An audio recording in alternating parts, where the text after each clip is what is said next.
Post-power syndrome pada lansia. Post-power syndrome merupakan keadaan yang mengakibatkan gangguan fisik, sosial, dan spiritual pada lanjut usia saat memasuki waktu pensiun, sehingga dapat menghambat aktivitas mereka dalam menjalankan kehidupan sehari-hari.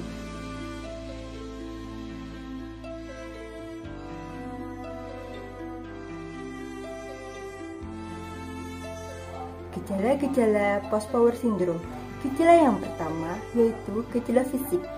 Gejala fisik meliputi tampak tua dibandingkan waktu bekerja, rambutnya menjadi putih semua, kulit menjadi keriput, menjadi pemurung, dan badannya mudah menjadi sakit-sakitan, mudah lemah.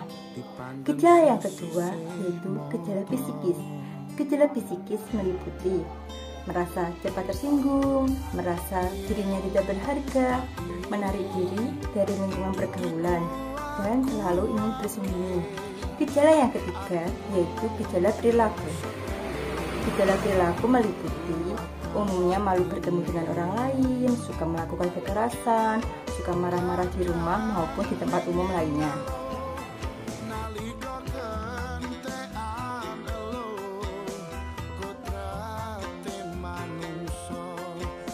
Faktor yang mempengaruhi post-power syndrome.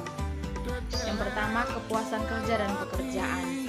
Ketika seseorang sudah memasuki masa pensiun, secara otomatis kepuasan dalam diri mereka untuk bekerja menjadi salah satu faktor mengalami post-power syndrome. Yang kedua, usia. Usia memang menjadi faktor penentu dalam mengalami gejala post-power syndrome. Karena ketika usia semakin lanjut, maka pola pikir dan perilaku pun akan semakin menurun. Dan yang ketiga, kesehatan. Jelas sekali kesehatan akan mempengaruhi gejala post-power syndrome pada diri seseorang. Semakin tua seseorang, maka gejala kesehatan yang semakin menurun pun sangat terlihat.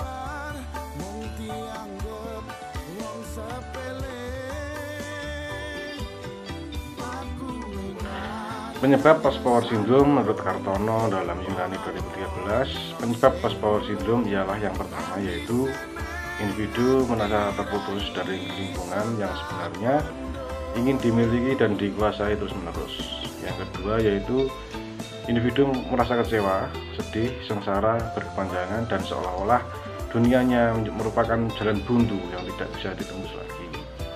Yang ketiga yaitu emosi negatif yang sangat kuat dari kecemasan hebat yang berkelanjutan langsung menjadi reaksi somatisme yang mengenai sistem peredaran darah, jantung, dan sistem saraf yang sifatnya serius dan bisa menyebabkan kematian.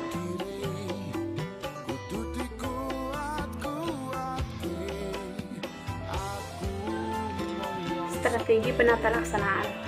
Penata laksanaan yang dilakukan pada lansia yang mengalami post-power syndrome dapat dilakukan dengan dua pendekatan. Yang pertama adalah pendekatan yang dilakukan oleh keluarga. Pendekatan yang dilakukan oleh keluarga sendiri terbagi menjadi dua bagian, yaitu yang pertama, pendekatan sosial. Pendekatan sosial yang dilakukan oleh keluarga adalah keluarga memberikan perhatian dan respon yang baik dengan memberi kesempatan kepada lansia untuk beraktivitas di masyarakat.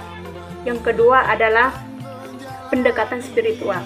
Pendekatan spiritual yang dilakukan oleh keluarga adalah memberi perhatian dengan menyediakan fasilitas yang dibutuhkan oleh pasien untuk menjalankan ibadahnya.